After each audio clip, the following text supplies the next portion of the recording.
you're the funny little man who's been following me. Funny little man? How dare you? I will have you know that I am a perfectly respectable size for an Oompa Loompa. The fundamental problem staring the very expensive and very bright family movie Wonka in the face is at heart what I call the John McClane issue. You might recall there was a moment where a prequel to the film Die Hard was being actively considered, and that would have told us the story of how Bruce Willis's John McClane got to the point where we found him in the first movie. He'd have explored the years of walking the beat, of building his career and his life, and the response to the news of that film was a pretty universal, well, why do I need to know that? And that's the common complaint of the origin film. It's telling backstory that's kept in the background, mainly for a reason. There are some mysteries that are best left as just that. There are some that are certainly not worth spanning out to a prequel trilogy, I should note as well. And this is what Wonka has to deal with.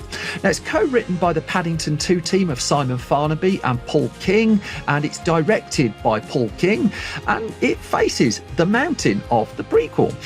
Now, however people have encountered Roald Dahl's novel Charlie and the Chocolate Factory before, be it through book, film or, the Tom and Jerry animation, few have really questioned how the central character arrived at the point where we find him in his factory. Now, Tim Burton dug at it a little in his tepid, really, 2006 telling of the story, but to nowhere near the same degree that this new film does. So Farnaby and King know what they're up against, and they roll their sleeves up. They set about addressing the challenge for a mix of song, dance, chocolate and flying nuns. And interestingly, they make no bones early on about which screen version of Roald Dahl's text they're allied to either. As soon as the bars of pure imagination from 1971's Willy Wonka and the Chocolate Factory play out, starring Gene Wilder, of course, well, we know where our foundations ultimately are. And really, we also know where it's going. The setup this time then sees Willy, or we shall call him that, already adept at making delicious chocolate treats. Now, when we meet him, he's poor, which doesn't stop him making confectionery that looks like it would require a significant Kickstarter appeal to fund. And we meet him sailing into port at what looks like Lyme Regis, singing a song whilst clinging to the mast of a ship. My heart didn't leap at that point, and whilst the subsequent number we get soon after, where he promptly gives away what little money he has, hits its stride a bit quicker, this isn't a film that shoots out of the chocolate blocks at great speed.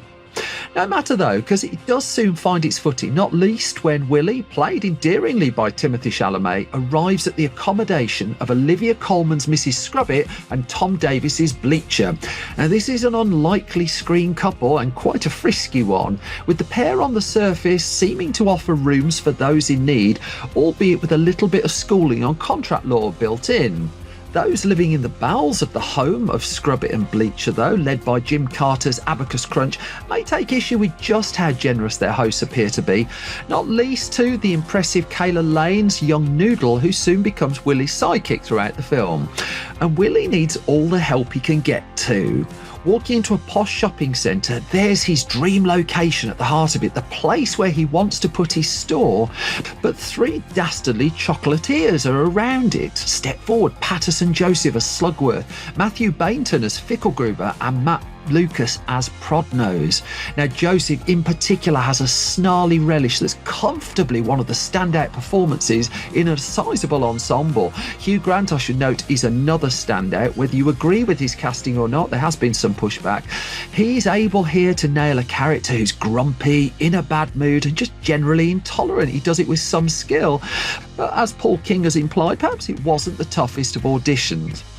In the midst, there are a fair few plot lines flying around Wonka, but King and Farnaby's script does keep on top of them comfortably enough. The main thread, as my colleague Ryan Lambie noted, bears the DNA of the film Scarface, as an outsider tries to crack a sinister cartel that happens to be selling addictive product. Difference though is Scarface has fewer songs, and Wonka does indeed stop at several points for a good old-fashioned number with mixed results. We got Neil Hannon, incidentally, to thank for the songwriting duties duties. Now, the best musical sequence for me in Wonka is You've Never Had Chocolate Like This, and it's a piece of work that just gives away a clear and endearing love and respect for classic MGM musicals. It's surrounded by Nathan Crowley's extensive production design, Paul King's shine for detail, wonderful choreography, and it's a really terrific moment in the movie. There are, throughout Wonka as well, several other ingredients thrown into the mix. There's giraffe milking, there's Rowan Atkinson as a bumbling vicar. At one stage we get a Mission Impossible style heist, and it's never less than entertaining. It's often hugely entertaining. For a good hour in the middle of it, I found Wonka flat out brilliant, brimming with magic, confidence, colour and life. Even the final act, which is frantic but does feel a little familiar, well, it's well put together, and at the heart of it, Chalamet, no small feat here, finds space to put a stamp on a character that's clearly leaning towards Gene Wilder's iconic Willy. There is then hugely likeable family entertainment here, and even on first watch there's much to look forward to in an encore viewing. Yep, it's an inevitability when you happen to have made Paddington 2 that your next film is going to be compared to, well, Paddington 2, a high bar that only Orson Welles to date has managed to vault over. In the case of Wonka, it's certainly cut from similar cloth as the Paddington films, but it's a little less its own thing, because here King and Farnaby are leaning on a movie that's 52 years old for some of their emotional heft, not least when, after much teasing, pure imagination is indeed belted out. Now, the stage musical of Charlie and the Chocolate Factory, playing in the West End, does this as well. It finds its own way for good chunks of the running time, but leans on charted waters when it needs something reliably magical. Now, I couldn't help but wonder if Wonka could have just cut the cord a little bit more than it did and resisted the urge to tie itself to the 1971 movie, because what the film and the stage musical do is demonstrate in the end just where you go for the best of the songs, 5 decades into the past. Small quibbles though, really, and it is hard to think of any director making live-action family films on the scale and to the standard that Paul King is. He's certainly delivered again here too, and while Wonka may be neither his nor Orson Welles' best movie, it's still a sparkling one, and a great deal better than the idea of a Willy origin story arguably merits. You can expect a huge hit here, and it really is hard to begrudge King and his team that. The film gets 4 stars from me in the end, and one aside to finish on. Whilst the idea of a Die Hard prequel may have evaporated, on this evidence I'd genuinely be fascinated to see A, what Paul King would do with it, and B, where he'd fit Hugh Grant in. Much like Wonka though, don't think it'd need quite as many songs.